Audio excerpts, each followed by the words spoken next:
Tapos, meron kang senador, no, na sobrang kapal ang muka. Sobrang kapal ang muka. Mga kababayan,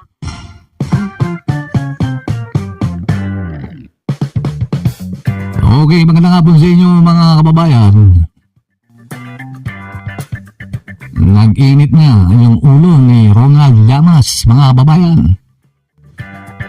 Dito kay Senator Marcoleta. Pakinggan po natin si Senator Edu Manzanas, mga kababayan. Sobra akong bilib kay Senator Marcoleta. Dahil hindi pa siya nakontento maging abogado ng mga diskaya. Nag-abogado pa siya sa China. Oh. At para siyang spokesperson. Hindi siya mukhang senador. Para siyang spokesperson. Kausap daw niya yung Chinese ambassador at nagre-reklamo sa kanya na bakit na lang lagi silang binabanatan. Oo nga. Biro mo, ganun yung kanyang tanong. At sangayon siya na laging binabanatan ng China.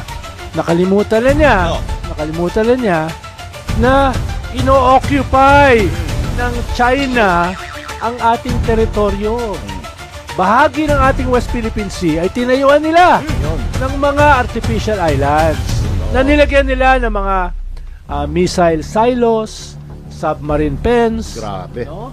At napakaraming armas para tayo ay ma-intimidate, para tayo ay matakot, para maging launching pad nila, para lalo pang sakupin yung napakayaman natin na West Philippine Sea. Yung West Philippine Sea, kung saan yung yaman ay ipapamana natin sa susunod na henerasyon ng ating mga mamamayan, yung mga Ating kabataan natin. Tapos, meron kang senador, no, na sobrang kapal ang muka, na naging spokesperson hindi lamang ng mga magnanakaw, kung hindi ng mga invaders.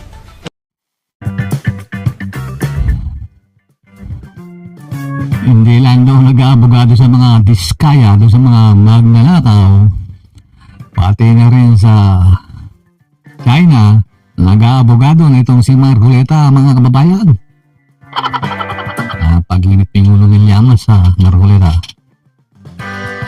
Diretsa ng sinabi, sobrang kapal na mukha ni Marcoleta. Hindi ba naman nasabi yung sobrang kapal na mukha? Hindi niya raw pinagtatanggol ang diskaya, hindi niya raw pinagtatanggol ang China. Sino yung niloloko mo, Marcoleta? Yung mga didiles. Hindi naman makapal yung balat namin. Ikaw, sabi nga naman, sobrang kapal ng balat mo, sabi ni Llamas. Pilit mo question yung West Philippine Sea. Ay sinabi nga nun, di ba? Nagsumite na ng kwan dyan.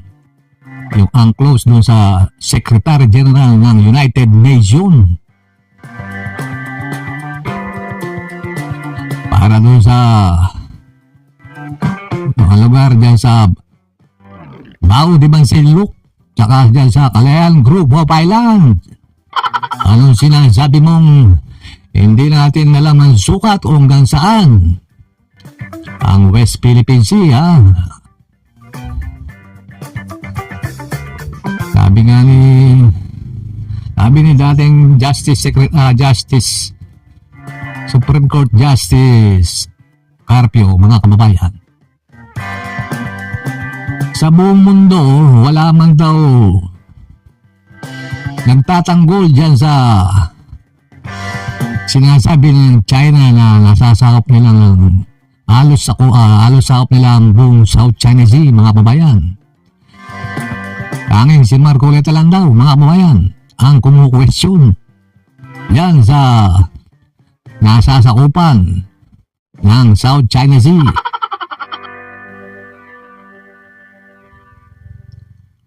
Hindi daw siya pro-China.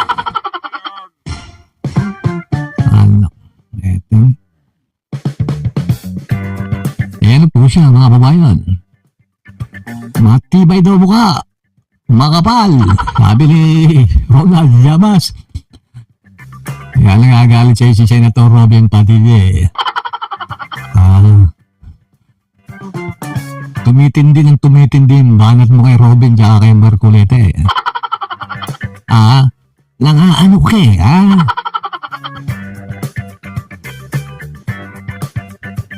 Dahil po yan sa ginagawa ni Marcoleta, mga kababayan, yung mga sinasabi niya, kinu-question niya yung nasa sakop ng West Philippine Sea.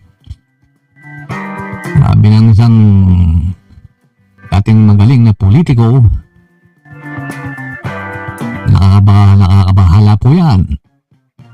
Yung ganyang pag-iisip. Dahil hihina po ang kontrol ng Pilipinas dyan sa nasasakupan natin, mga kababayan. Kaya lumalakas yung loob lalo ng mga Chinese Coast Guard. Mubuli yan sa ating West Philippine Sea dahil may mga mambabatas na nagtatanggol sa kanila at kumakampi, mga kababayan.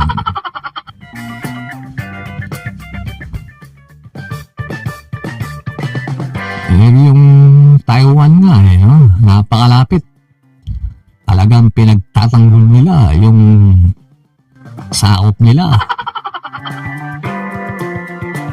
Napakalayo nila dito sa Pilipinas. Inaangkin yung ating mga isla-isla dyan. Pati yung Palawan gusto pang angkinin. Kaya pala meron langis dyan. Tapos pilit pinagtatanggol itong sobrang kapal ang mukha, sabi ni Llamas itong si Marcoleta, mga kababayan. Bakit nga ba? Malagi na lang nakakontra itong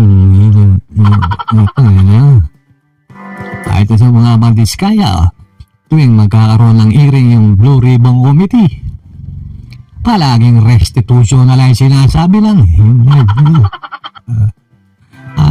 Tiping talaga Tapos sasabihin niya, hindi niya raw pinagtatanggol yung mga Biskaya. Ano tayo? Loko-loko tayo. Bayan. Wala manhid tayo, ganun. May mga bibilis talaga tuwang-tuwa sa sinasabi niya. Paano yung malalawak yung isip, yung malalawak yung utak? Pagka ganyan ng ganyan, baka pagdating ng araw, mawala na tayo ng kontrol dyan sa nasasakupang mga isla ng Pilipinas. Total, yung sose niya, ano ba yung nangyari dyan? Wala pa tayong balita, di ba? Yung kay Escudero, na-desisyon na, okay na yun. Yung kay Marcoleta, bakit walang balita ang Comelec? Yung sali niya at sose niya, hindi magkatugma. May batas po dyan, di po ba? Pag napatunayang nagkamali ka, perjury, pwedeng mawala, ma-disqualify at makulong. Okay mga babayan, abangan na lang natin kung ano na naman ang gagawing pag-iingay ni Marcoleta at sigurado na namang marami na namang mag-iinit ang ulo lalong lalo na yung mga political analysts.